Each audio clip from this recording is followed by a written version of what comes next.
And gentleman, ರಾಜ್ಯಸಭೆಗೆ ಮಾಜಿ ಪ್ರಧಾನಿ ದೇವೇಗೌಡರನ್ನ ಪುನರ್ ಆಯ್ಕೆ ಮಾಡುವಂತಹ ನಿಟ್ಟಿನಲ್ಲಿ ಕೇಂದ್ರ ಸಚಿವ ಎಚ್.ಡಿ. ಕುಮಾರಸ್ವಾಮಿ ಹಾಗೂ ಜೆಡಿಎಸ್ ಯುವ ಘಟಕದ ರಾಜ್ಯಾಧ್ಯಕ್ಷ ನಿಖಿಲ್ ಕುಮಾರಸ್ವಾಮಿ ಶತಾಯಗತಾಯ ಪ್ರಯತ್ನವನ್ನ ಪಡ್ತಾನೆ ಇದ್ದಾರೆ. ಆದ್ರೆ ಇದ್ದಕ್ಕಿದ್ದ ಹಾಗೆ ಈಗ ಎಲ್ಲ ನಿರ್ಧಾರ ಬಿಜೆಪಿ ಹೈಕಮಾಂಡ್ಗೆ ಬಿಟ್ಟಿದ್ದು ಅನ್ನುವಂತಹ ಶಾಕಿಂಗ್ ಸ್ಟೇಟ್ಮೆಂಟ್ ಅನ್ನ ಕೂಡ ನೀಡಿದ್ದಾರೆ. ನಿಖಿಲ್ ಯಾಕೆ ಈ ರೀತಿ ಹೇಳಿದ್ರು? ದೇವೇಗೌಡರು ರಾಜ್ಯಸಭೆಯಲ್ಲಿ ಮುಂದುವರಿತಾರಾ? ಈ ಬಗ್ಗೆ ಕಂಪ್ಲೀಟ್ ಡೀಟೇಲ್ಸ್ ಅನ್ನ ನೀಡ್ತೀನಿ.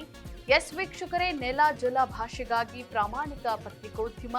ನೀವು ನೋಡ್ತಾ ಇದ್ದೀರಾ ಫೋಕಸ್ ಟಿವಿ. ನಾನು ಪವಿತ್ರ.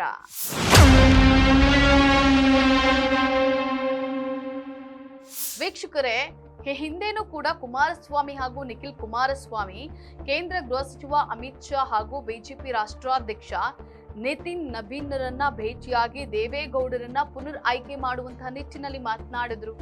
ಇನ್ನು ಸ್ವತಃ ದೇವೇಗೌಡರೇ ಆಗಾಗ ರಾಜ್ಯಸಭೆಯಲ್ಲಿ ಕಾಂಗ್ರೆಸ್ ವಿರುದ್ಧ ಸಿಡಿದೆದ್ದು ತಮ್ಮ ಇರುವಿಕೆಯನ್ನ ಪ್ರಧಾನಿ ನರೇಂದ್ರ ಮೋದಿಗೆ ತೋರಿಸಿಕೊಳ್ತಾ ಇದ್ರು.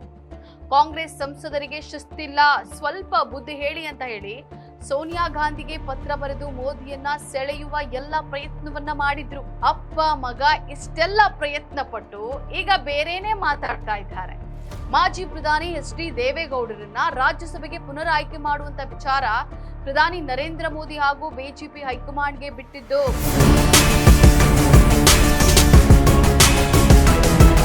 ನಾವು ಯಾವುದರಲ್ಲೂ ಕೂಡ ಒತ್ತಡ ಹೇರುವಂತಹ ಪ್ರಶ್ನೆಯೇ ಇಲ್ಲ ಅಂತ ಹೇಳಿ ನಿಖಿಲ್ ಕುಮಾರಸ್ವಾಮಿ ಹೇಳಿದ್ದಾರೆ. ವೀಕ್ಷಕರೇ, ದೇವೇಗೌಡರನ್ನ ರಾಜ್ಯಸಭಾ ಸದಸ್ಯರಾಗಿ ಮುಂದುವರಿಯುವಂತೆ ಮಾಡಲು ಏನೆಲ್ಲಾ ಪ್ರಯತ್ನ ಪಟ್ಟ ಅಪ್ಪ ಮಗ ಈಗ ಏಕಾಏಕಿಯಾಗಿ ಈ ರೀತಿಯಾಗಿ ಉಲ್ಟಾ ಹೊಡೆದಿದ್ದಾರೆ. ಎಲ್ಲ ನಿರ್ಧಾರ ಬಿಜೆಪಿ ಹೈಕಮಾಂಡ್ ಕೈಗೊಳ್ಳುತ್ತೆ ಅಂತ ಹೇಳಿದ್ದಾರೆ. ಹಾಗಾದ್ರೆ ರಾಜ್ಯಸಭೆಯಲ್ಲಿ ದೇವೇಗೌಡರು ಮುಂದುವರಿಯೋದು ದೂರದ ಮಾತಾ?